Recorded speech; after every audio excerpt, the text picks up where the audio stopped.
उस दिन घर में कोई नहीं था। मैं बाथरूम के पास से गुजर रही थी कि अचानक अपना नाम सुनकर रुककर सोचने लगी कि बाथरूम में कौन मेरा नाम ले रहा है। मैंने दीवार के साथ सीढ़ी लगाकर देखा तो होश उड़ गए, क्योंकि देवर मेरी शलवार हाथ में पकड़े मेरे नाम की गिनती लगा रहा था। मेरे देखते देखते देवर ने मेरी शलवार अपने पानी से भर दी, लेकिन जैसे ही नज़र देवर के नीचे लहराते नाक पर पड़ी तो मुंह में पानी आ गया। वो तो मेरे शौहर से कई गुना बड़ा। मैं एक गरीब घर से ताल्लुक़ रखती थी। अब्बा की वफ़ात के बाद घर में जब मज़ीद गुर्बत ने डेरे डाल दिए तो मुझे मजबूरन घर से निकलकर काम करना पड़ा ताकि चंद पैसे हाथ में आ जाएं। मैं मुख्तलिफ जगहों पर छोटे मोटे काम करती थी। एक दिन रिक्शे में जाते हुए मुझे एक औरत मिली और नॉर्मल सी बातचीत के बाद उसने मुझे बताया कि वो और उसकी बेटियां चूड़ियां बनाती हैं और फिर उनको बाज़ार में बेच देती हैं।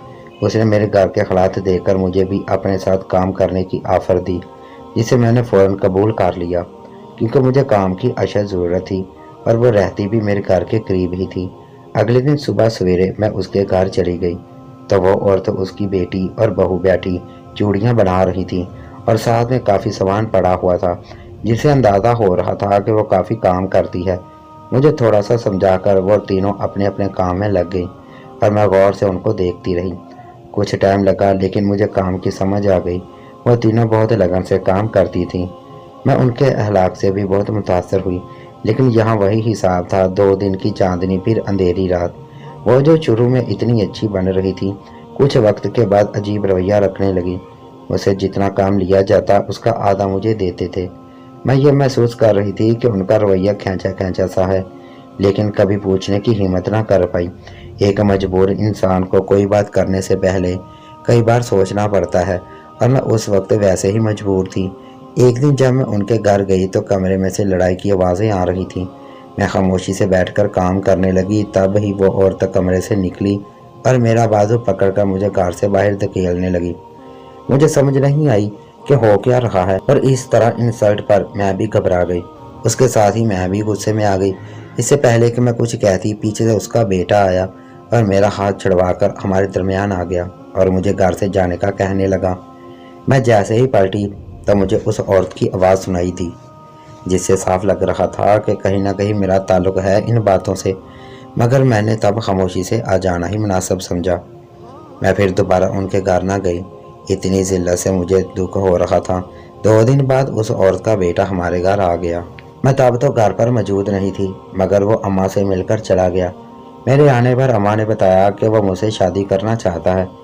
ये बात सुनकर मेरी हैरत की इंतहा न रही। अम्मा ने मुझसे पूछा तो मैंने उनके घर के हालात बता दिए। अम्मा भी काफ़ी परेशान हो गई और रिश्ता ना करने का फैसला कर लिया। उस औरत का बेटा, जिसका नाम फैसल था, अब आए दिन हमारे घर आ जाता और अम्मा से शादी की रजामंदी मांगता। आखिर में यतीम थी, अम्मा कब तक इनकार करती ऐसे इंसान को जो ना जहेज मांग रहा था और ना ही कुछ और अम्मा के लिए सबसे बड़ी बात यह थी कि वह मुझसे मोहब्बत करता था, जिसका सबूत उसने कई बार दिया और अपने घर वालों से भी लड़ाई की। इसके घर वाले इस चीज़ के लिए बिल्कुल ना मान रहे थे। खैर, मैं भी उसकी मोहब्बत से मुतासर हो गई और उससे शादी का फैसला कर लिया। हमारी सादगी से शादी हुई और वो मुझे अपने घर ले गया। जैसा कि उसके घर वाले राज़ी नहीं थे तो किसी ने हमारा वेलकम ना किया और खामोशी से अपने कामों में लगे रहे। फैसल मुझे एक कमरे में ले गए जहाँ कुछ टूटा हुआ सामान पड़ा हुआ था। वह कमरा बहुत ही बुरी हालत में था। मुझे वहाँ बिठाकर वो बाहर चले गए। मेरी नई ज़िंदगी का आगाज़ हो चुका था, लेकिन मुझे इस ज़िंदगी में खुश आमदीद भी ना कहा गया। उल्टा मुझ पर बहुत से इल्ज़ामात लगाए जा रहे थे कि फैसल का घर बहुत छोटा सा था। उन्होंने 1-2 महीने पहले ही एक छोटे से इलाके में थोड़ी सी ज़मीन लेकर बनाया था, लेकिन इसके कमरों के ना तो दरवाजे थे और ना तो घर का कोई गेट था। हल्के से कपड़े के पर्दे लटकाए गए थे। मुझे शुरू में तो बहुत डर लगा था कि इतना गैर महफूज घर जिसका गेट तक नहीं, कोई भी किसी भी टाइम अंदर आ सकता है। लेकिन कुछ दिन बाद मेरे डर में कमी आ गई। हर चीज़ के बावजूद फैसल मेरा बहुत ध्यान रखते थे, मुझे कोई काम भी ना करने देते। ये सब देखकर उनके घर वाले अंदर ही अंदर कटते रहते, लेकिन कुछ बोलते ना, क्योंकि सबसे हमारी शादी हुई थी। किसी ने भी ना तो मुझे बुलाया और ना ही फैसल से बात की। फैसल अक्सर मुझे समझाते हैं कि वक्त के साथ सब ठीक हो जाएगा, लेकिन ठीक होने के बजाय सब बिगड़ता चला गया। हमारी फैसल के घर वालों से बोलचाल तो बंद थी, लेकिन आते जाते उनके घर की औरतें मुझे तरह तरह की बातें सुनाती, जिससे मैं बहुत दुखी हो जाती। कोई भी नहीं था जिससे मैं कुछ शेयर कर लेती। फैसल भी काम के सिलसिले में सुबह जाते और रात को आते, और रात को जब हम दोनों सुकून से बैठकर बातें करने लगते तो फैसल का छोटा भाई यानी कि मेरा देवर, जो कि रिक्शा चलाता था और रात को रिक्शा घर के बाहर खड़ा कर लेता, उसमें इतनी ऊंची आवाज़ में अजीबोगरीब गाने लगाता कि कमरे में बैठे लोगों को एक दूसरे की आवाज़ सुनाई ना देती थी। मैं उसकी इस आदत से बहुत चिढ़ती, जबकि वो सब हमें तंग करके खुश होते थे।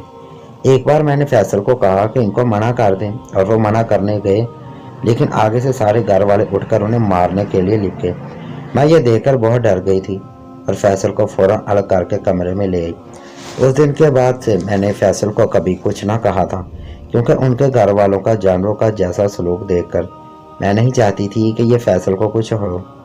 कहने को तो मैं अपने शौहर के घर में थी, लेकिन मेरे ससुराल वालों ने हमारी ज़िंदगी अजीरन बना रखी थी। मैं खूबसूरत थी, जिसकी वजह से मेरी जिठानी अक्सर मुझसे जलती थी। उन्होंने अपने पड़ोस में भी मेरे बारे में तरह तरह की बातें फैलाई हुई थी। इसका अंदाज़ा मुझे तब हुआ जब एक दिन मैंने मिलाद करवाया और चावल देने पड़ोस में गई। कुछ देर वहाँ बैठकर बातें करके मुझे इतना रोना आया कि मैं वहाँ बैठे बैठे रोना शुरू कर दी। पड़ोसन ने यह सब देखकर मुझे तसल्ली देने लगी। फिर मेरा उनके घर आना जाना शुरू हो गया, और वो भी अक्सर मेरे पास आकर बैठती। ये बात मेरी सास को पसंद न आई और हमारे पड़ोसियों से बिला वजह लड़ने लगी, जिससे उन्होंने हमारे घर आना बंद कर दिया। मुझे इस तरह के रवैये की आदत नहीं थी, और मेरी माँ ने मुझे सुलह सफाई रहने का ही दर्स दिया था। मैं एक दिन अपनी सास के पास गई और सब ठीक करने की कोशिश की, लेकिन नतीजा मेरे बाहर से निकला, और मेरी सास, नंद और जिठानी तीनों ने मुझे बातें सुनाना शुरू कर दी। मैं खामोशी से सुनती रही, तभी ऊपर से फैसल आ गए और ये सब देख लिया। फैसल ने मुझे आइंदा उनके पास जाने से मना कर दिया। कुछ दिन बाद मेरी तबीयत ख़राब हो गई और डॉक्टर को चेक करवाने से पता चला कि मैं उम्मीद से हूँ। फैसल ये सब सुनकर बहुत खुश हुए और मिठाई लेकर अपनी अम्मी के पास गए, लेकिन उन्होंने इस बच्चे को नाजायज़ कहकर मिठाई का डिब्बा फेंक दिया, जिससे मैं और फैसल बहुत दुखी हुए। फैसल को तब एहसास हो गया कि उनके घर वाले उनके साथ मुखलस नहीं हैं और ना ही कुछ देख सकते हैं। वो मुझे मेरी अम्मी के घर छोड़ आए ताकि मेरा अच्छे से ध्यान रखा जाए, लेकिन वहाँ मेरी भाभी मेरे ससुराल की कसर पूरी कर रही थी। अम्मा तो कुछ बोल ना पाती थी। तंग आकर मैंने फैसल को वापस घर ले जाने का कहा। अब खर्चे ज़्यादा होते जा रहे थे। मेरी दवाइयों और खाने पीने का खर्चा इतना हो जाता कि फैसल की छोटी सी नौकरी से पूरा ना होता था। मैंने सोचा कि पार्लर का थोड़ा बहुत काम तो आता ही है, क्यों ना घर के एक कमरे में पार्लर बना लूं और साथ में सिलाई शुरू कर दूं। नौकरी की तलाश में एक पार्लर में सफाई का काम करते काफ़ी चीज़ों का पता लग गया था। फैसल रात को आए तो उनसे मशवरा लिया। वह बहुत खुश हुए कि इस तरह मैं मसरूफ़ भी हो जाऊंगी। अगले दिन हमारे कमरे के सामने वाले कमरे में पार्लर की सेटिंग के दौरान मेरे जेठ आ गए और उन्होंने इसकी इजाज़त न दी। इस बात पर काफ़ी देर बहस हुई और लड़ाई होती रही। आखिर घर के हिस्से कर दिए गए और हमें एक हिस्सा दे दिया गया, जिसमें एक कमरा और सामने थोड़ा सा बरामदे का हिस्सा था। हमने कमरे के आगे वाले बरामदे में छोटा सा पार्लर बना लिया, जहां मोहल्ले की औरतें आ सकती थीं। अगले दिन फैसल कुछ पोस्टर ले आए ताकि पार्लर वाली लुक आ जाए। इस तरह कुछ महीने हमारा पार्लर ऐसे ही चलता रहा और इससे इतना खर्चा निकल आता कि हमारे एक्स्ट्रा खर्चे पूरे हो जाते। मैं एक बेटी की माँ बन चुकी थी, जिसका नाम हमने महक रखा। महक के आ जाने से मेरी और फैसल की ज़िंदगी में बहार आ गई।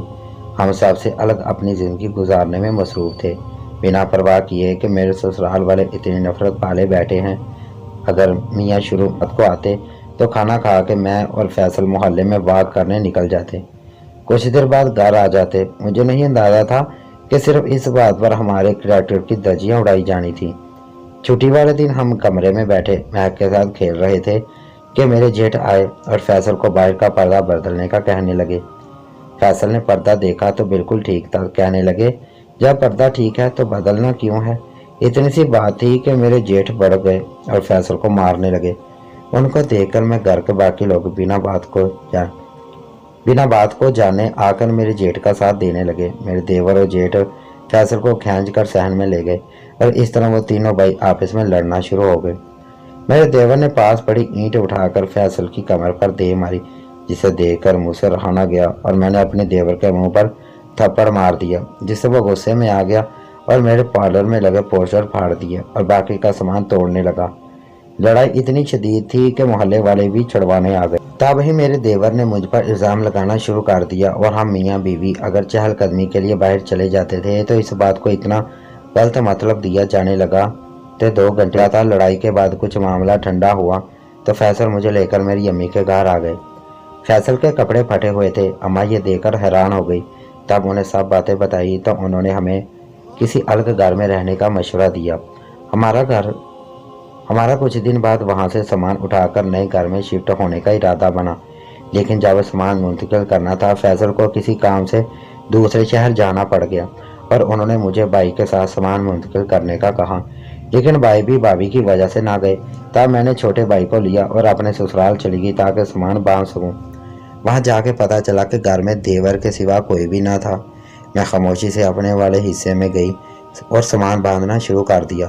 تب ہی میرے دیور نے میرے بھائی کو کسی کام سے کہیں بھیج دیا اور خود کمرے میں آ کر کھڑا ہو گیا۔ اس کا کھڑا ہونا مجھے عجیب لگ رہا تھا، مگر میں نے اس پر توجہ نہ دی۔ اس کے الفاظ ہی میرے کانوں میں گونجے جس میں وہ میرے مارے گئے تھپڑ کا ذکر کر رہا تھا۔